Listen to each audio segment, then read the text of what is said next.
અંબિકા નદી ઉપર બનવા જઈ રહેલા એરફિલ્ડ રબર ડેમનું ખાતમુહૂર્ત કરવામાં આવ્યું છે। ત્યારે ડોલવણના પાઠકવાડી ગામેથી અંબિકા નદી પસાર થાય છે, જ્યાં 79.92 કરોડના ખર્ચે આ ડેમ બનવા જઈ રહ્યો છે, જે દેશનો બીજો અને ગુજરાતનો પ્રથમ એરફિલ્ડ રબર ડેમ હશે, જેનું ખાતમુહૂર્ત પાણી પુરવઠા મંત્રી કુંવરજી બાવળિયાના હસ્તે કરવામાં આવ્યું। ત્યારે આ ડેમની લંબાઈ 386 મીટર જેટલી હશે, જ્યારે તેમાં 3.50 MCM પાણીના જથ્થાનો સંગ્રહ કરી શકાશે અને 650 હેક્ટર જમીનને સિંચાઈનું પાણી મળી શકશે।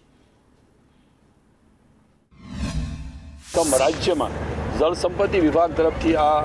એરફિલ્ડ રબર ડેમ બનાવવા માટેનો આ પ્રથમ એક આધુનિક ટેકનોલોજીના માધ્યમથી મેં આ વિયર ચેક ડેમ બનાવવા જઈ રહ્યા છીએ અને એમાં ખાસ કરીને જે બોડેલી તાલુકાના બીજો ડેમ બનાવવાનો છે, બોડેલી તાલુકાના રાજવાસના ગામે ત્યાં પણ એક આવો જ